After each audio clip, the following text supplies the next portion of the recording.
Rome conquered kings, crushed Egypt, and dominated Greece. But one African empire nearly wiped Rome off the map. This is the story of the Punic Wars, the brutal conflict where Carthage versus Rome turned the Mediterranean into a graveyard. Carthage wasn't just rich, it was a naval superpower, a trade empire, and under Hannibal, it brought Rome to its knees. Rome didn't just defeat Carthage, they erased it, burned it, salted the earth. But what if Carthage had won? How would history change?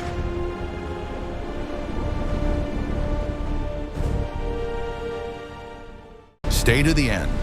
You'll see the one decision that saved Rome and the secret weapon Carthage never used.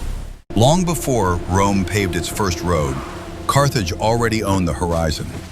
Founded by Phoenician sailors who read the stars like maps, the city didn't fear the ocean, it rode it.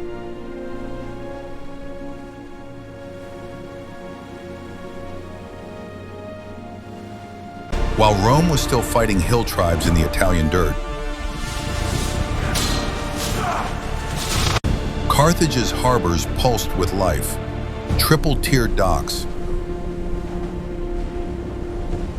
warships with bronze rams cutting through dawn mist, merchant vessels heavy with Tyrian purple, West African gold, Sicilian grain, and Iberian silver. Carthage wasn't just a city, it was an engine, a living network of ports, treaties, and naval supremacy stretching from the Pillars of Hercules to the edges of the known world. Wealth didn't just flow through its streets, it drowned them. And at the heart of it all was a truth Rome couldn't ignore. Whoever controls the sea controls the world. For a time, Rome looked away, focused on Italy, focused on survival. But empires don't stay quiet forever. Eventually, the wolf turned south, and the Mediterranean became a chessboard. The spark landed on Sicily, a jagged island caught between two rising tides. Rome wanted it, Carthage already held it. When the first blood spilled, neither side realized they were stepping into a 23-year meat grinder. Rome knew how to fight on land. Legions, shields, discipline, the grind of close-quarters slaughter. But at sea, Rome was blind. Carthaginian ships danced across the waves. Their captains knew every current, every wind shift. Roman fleets were shattered like kindling, hulls splintered. Men drowned in armor that pulled them under like stones. But Rome doesn't break, it learns. Engineers dragged a wrecked Carthaginian quinquereme onto the shore, studied it, copied it, and in months they built a fleet from scratch. Then came the invention that changed naval warfare forever, the corvus, a heavy boarding bridge with an iron spike. When it dropped, it turned a ship into a floating battlefield. Suddenly, Roman legionnaires weren't drowning, they were boarding. They weren't sailors, they were butchers with swords. The sea caught fire. Storms swallowed hundreds of ships. Thousands of men vanished beneath the waves. By the end, Carthage's treasury bled dry. Rome stood victorious. Peace was signed.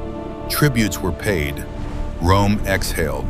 They thought the storm had passed. They were wrong. Because Carthage didn't die. It adapted. And from its ashes rose a nightmare.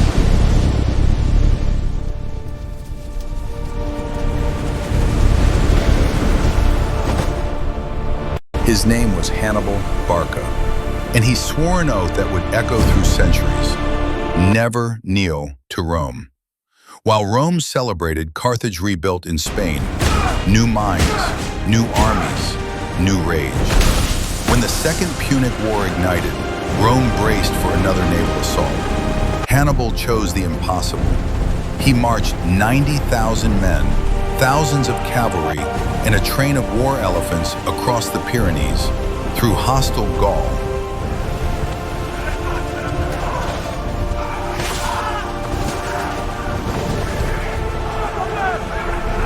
And straight into the frozen teeth of the Alps. It was madness. Avalanches crushed entire columns.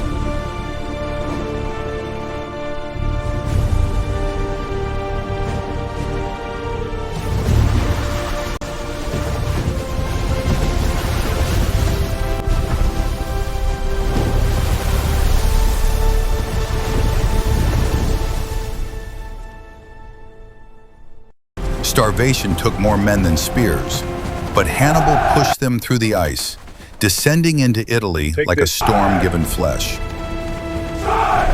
Alps.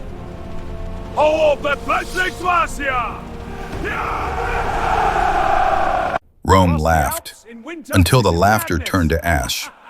Trebia, Lake Trasimene, each battle a masterclass in annihilation. Then came Cannae. 80,000 Roman soldiers marched out in perfect formation. Hannibal met them with 40,000. He let his center buckle, drew them in. Then his wings closed like iron jaws. In one day, 50,000 Romans fell. The Tiber ran thick with the dead. Rome didn't just lose a battle, it lost its invincibility. Panic gripped the Senate, temples closed, mothers wept. For the first time, Rome wasn't conquering, it was surviving. Hannibal camped in Italy for 15 years, a ghost in their backyard. He never took the city, he didn't need to. He made Rome bleed itself dry just trying to survive him. But Rome had one final trick. If you can't kill the wolf, burn its den.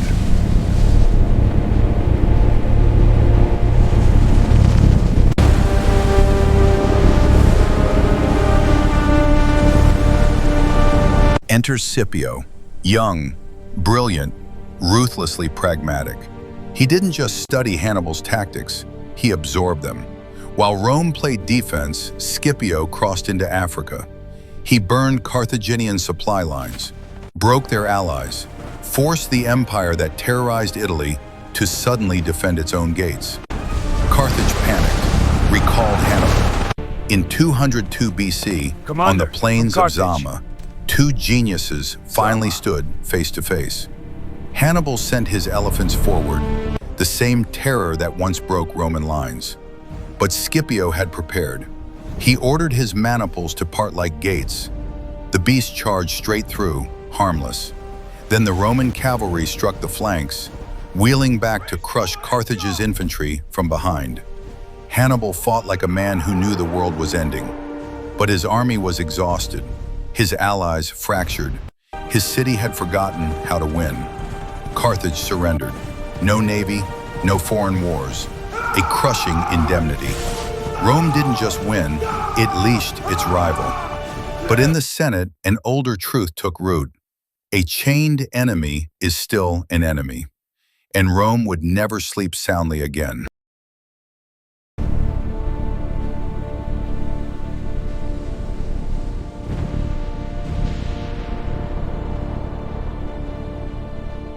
Decades passed. Carthage paid its debts, rebuilt its markets, bloomed again. And that terrified Rome more than any army. In the Senate, an old senator named Cato ended every speech, no matter the topic, with 3 words.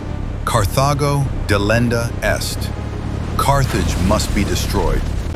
In 149 BC, Rome found its excuse.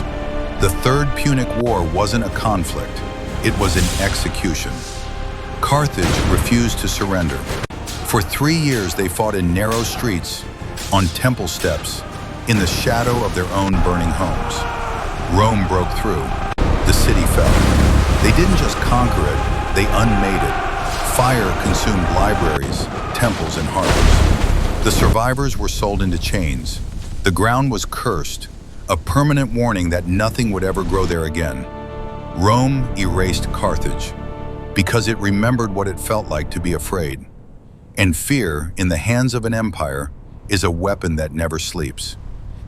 Carthage was never just Rome's rival.